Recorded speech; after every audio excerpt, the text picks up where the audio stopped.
The lottery is going to be run shortly. We're going to offer 75 seats in the lottery. So initially, we'll get up to 75 kids matched. We're guaranteed to get that many matched. We've had so many applications. I've been very impressed by the demand for the school. So we'll get 75 kids matched. Across the district, no matter how high demand a school is, nobody enrolls every kid matched through the lottery. Everybody changes their mind, they get a wait list call, things change. So our initial number of seats we're going to offer is 75. We're going to see how many of those kids who get matched enroll. And very importantly, we're going to see how many folks from Hardy enroll. We're going to see how many in Boundary folks enroll. So it's going to be a little bit of a lag between where Dr. McRae can really confidently say, I'm ready to take more lottery students. So we've got a little bit of a guessing game. How many students are in this graduating class? 180. 180. 180, that's right. And now historically, again, we've looked a lot at Jackson Reed and sort of like the enrollment pattern. I'm sorry, he asked how many kids are at Hardy this year. There's 180 eighth graders at Hardy this year. We looked historically at Jackson Reed and what their enrollment patterns have been. Really consistently, shockingly consistently, Hardy sends 65% of kids onto Jackson Reed. Now, this year, as any Hardy parent knows, you've got a choice as an eighth grader to go to Jackson Reed or MacArthur. So Dr. McRae has been really working hard to engage with parents and like make people excited and comfortable with MacArthur. But we know people are also going to go to Jackson Reed. That's just realistic. So we know we're not going to get 180 kids. Jackson Reed never has. And we know that some of those students who might have otherwise gone to their feeder destination school, they're going to be split a little bit between Jackson Reed and MacArthur. We're going to hustle, get as many Hardy kids as we can, but it's going to be some split.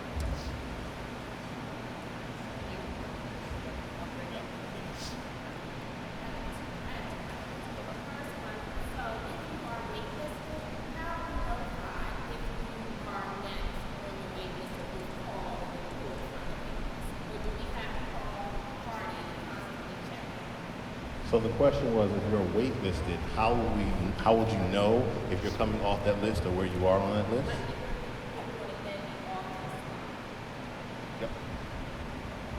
Yep. So when you apply through My School DC, they're going to communicate you via email, and they have a portal that you log into to see your results. So on results day, no matter what your result is, they are going to send you an email and say, results are out. Log into the portal, see what your result is. If your result is matched to MacArthur, great, you are ready. You're ready to show up at Hardy and enroll, and you're ready to go. If your result is waitlisted, it's going to give you a waitlist number. Number could be 1, it could be 15, it could be 500, like it just depends. That number is going to move as MacArthur calls kids off their waitlist.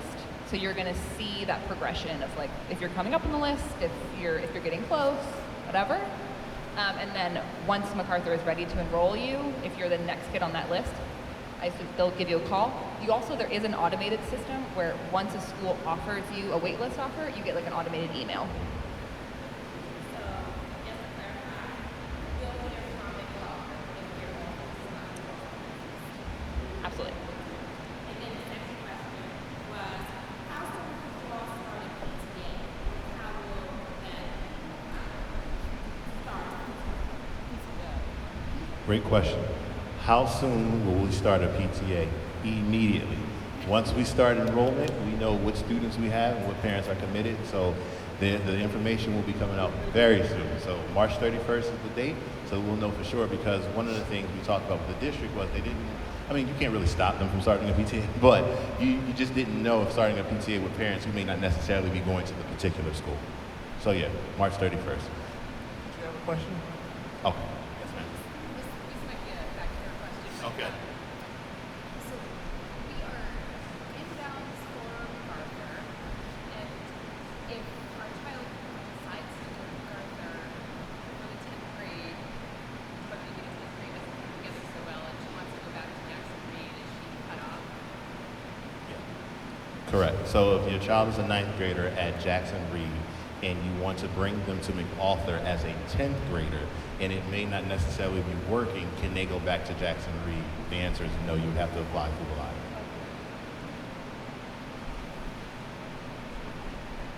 Isaac?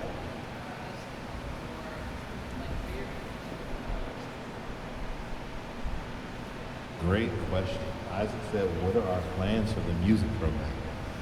I think you will be pleasantly surprised about what's happening with the music program at MacArthur. You might see a familiar face, but we'll definitely be working with, we're working with the school district now. Like I mentioned it before, we're going to start with digital music, and there will also be a band. So those are the two focuses for music, and of course your general music courses. Yes, ma'am. Question about enrollment. So those who have been matched have to enroll starting March 31st, right? When is the deadline? Like, you still have to enroll, right? So even if you're matched, it doesn't mean anything. Right, still to enroll. And then when is the deadline to enroll by? The deadline. Got it. So the question was, if you applied through My School DC and you were matched, you still have to enroll. So you are still going to have to enroll. What is the deadline for you to enroll? If you've been matched, May 1st, or is it May 31st? May 1st. Gotcha. May 1st. Yes. All right, another question. What if you don't have enough students for a particular sports team? Say it again. What if you don't have enough students who show interest in a particular sports team, but you still have people who would like to do that sport? Great question. So the question was, what if you have a particular sport and there are not enough students for that particular sport team, but students still show a strong interest? We'll probably look at the closest neighborhood high school and try to connect them together with that. We're hoping that students take the opportunity and, if the athletic director, which I can't say legally yet, but is really, really passionate and is really ready to get started. So once they get officially on board, you'll start hearing more information around that. But hopefully students will be able to try the different sports that they're offering. I was shocked that they were even offering golf, but it seems to start to be growing. But I'm very pleased to see where that goes. If we get the next Tiger Woods out of MacArthur, I'll be happy. Any more questions? Yes, Steve. Will there be an archery program? Archery? Not year one. Archery, she asked about archery. Not year one, but that definitely was on the list, but not for year one. Isaac?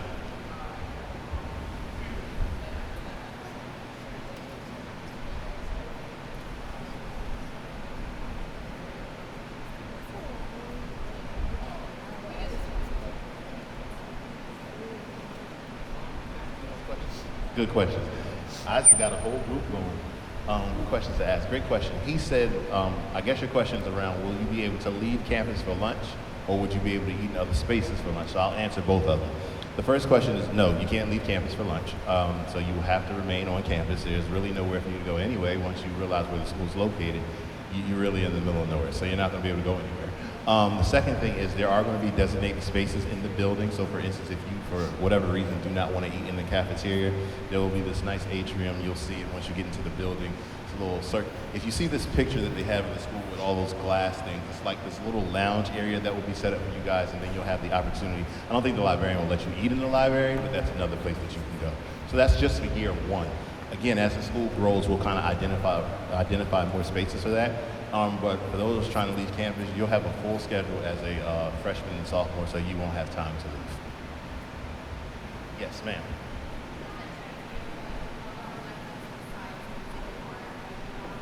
Great question.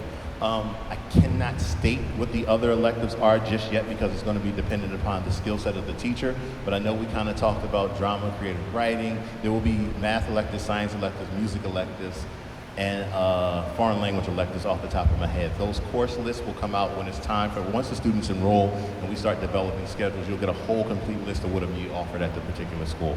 But I'm hoping that within the next 2 weeks, we'll be able to officially hire staff. Then we'll start having those conversations. So by the time we start planning for classes, you'll know exactly what classes and courses your students will be able to take. Yes, yes.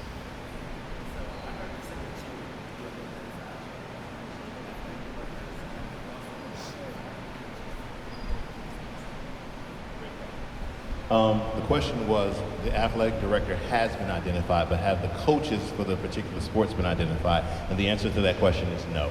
So that'll be something that myself and the athletic director will do together. So the advertisement for that will be coming out soon. And I don't know if people are paying attention, but I'm doing like advertisement in waves, like different groups of people, like the high demand positions first, then, because everybody in the world wanted to be the PE teacher, the dean, and the assistant principal, but I told them we can find those. I was more interested in the math, science, and getting all my 4 cores first, then the arts, and then we're moving into it. But we have not started solidifying and looking for the coaches just yet. So once the athletic director is officially on board, which should happen within the next 2 weeks, what is this, March? In April, you should start seeing the advertisement for that. And that will be found on the landing page, the Twitter page, and the Instagram page. And we'll make sure that it goes out in the newsletter. Yes, sir. 2 questions. One, so when you have School Without Walls, they have like kind of like few focuses on humanity and arts and stuff like that. Is there any specific focuses that MacArthur would be like kind of here for, or end the goal?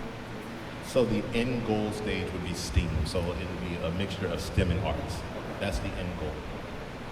And the next question was. And the question was, is there an end focus for the school? And we said STEAM. That's a combination of STEM, which is science, and the arts. The next question was, as far as student driving, is there a plan in place for parking on the campus? Ooh, that's a good question. I believe there is I don't want to misspeak. Cheyenne.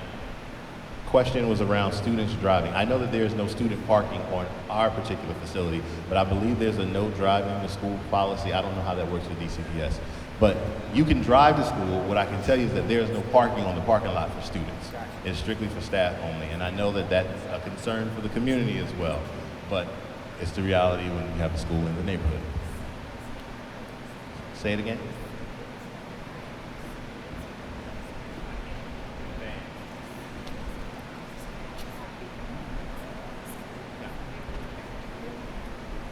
Word in, DCPS policy, students cannot drive to school. Really? Mhm. Not even serious? There's no parking for students allowed on the property. Gosh. There you go. Take it. You wanted to.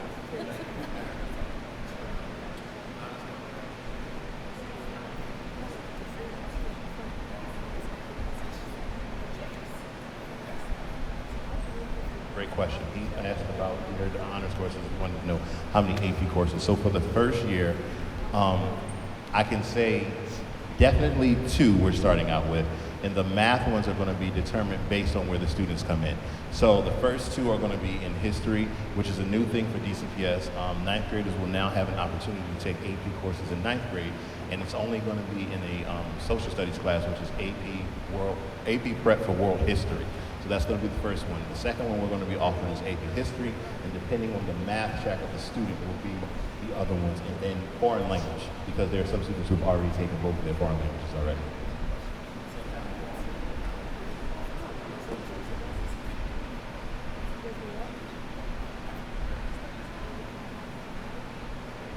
We've been offered the African American AP Studies. Absolutely. So he asked the question, which was, have we been offered? So yes, the opportunity has been offered for the teachers. So when the teachers come in, all the teachers who are coming in will be required to take the AP courses and the training for the AP courses. And so that will be a class. It will not be offered the first year, but that will be an AP course that will be offered at the school. Yep. Great question. Yes.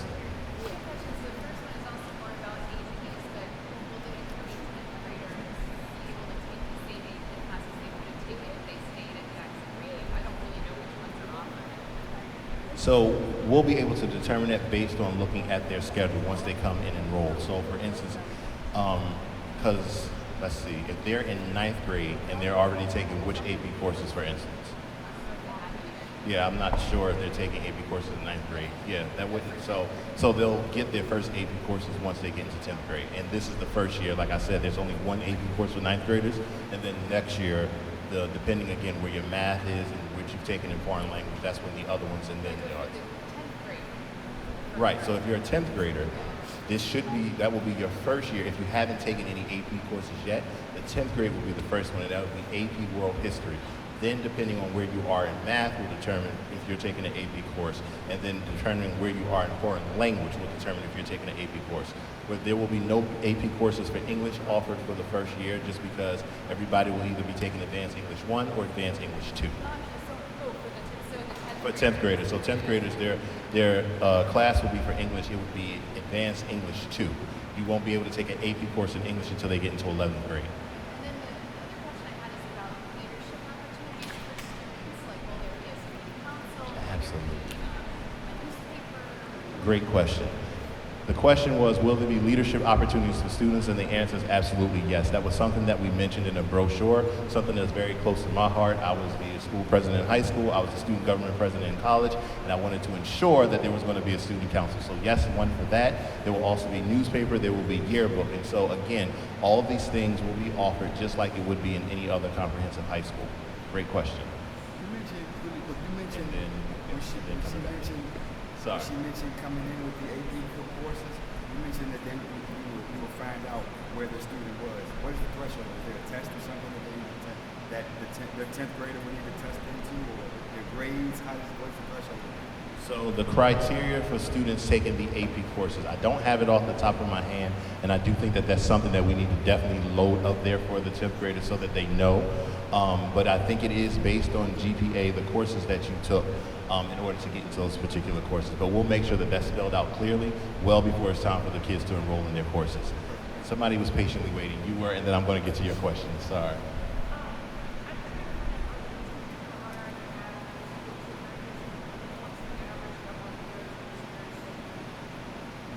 Average number of experienced teachers? Yes. The average number of experience that the teachers are coming in have? Do they have high school experience? Absolutely. Great question. See, I knew it was coming. The question was about the experience of the staff members that are coming in. Every staff member that I'm placing in front of a child to learn in will have secondary experience. It's critical that, unfortunately, I love novice teachers. I think they're great. I think they do amazing work. But just in the juncture of where we are and what's on the line, I cannot hire a first-year teacher just yet. Now, if we come on later on down the line where we've been established already and we have our senior teachers in the building and they've already built the department up, and then we'll have mentor teachers and pairing them up.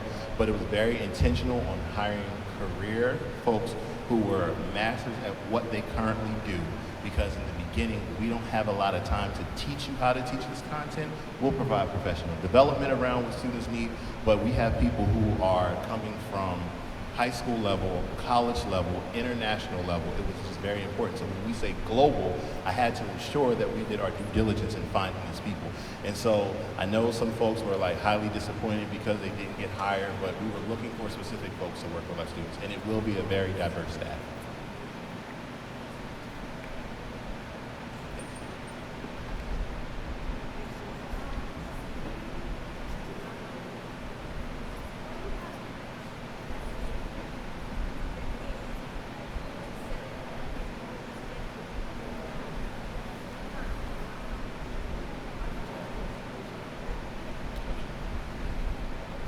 Great question. So the question was around security and bullying.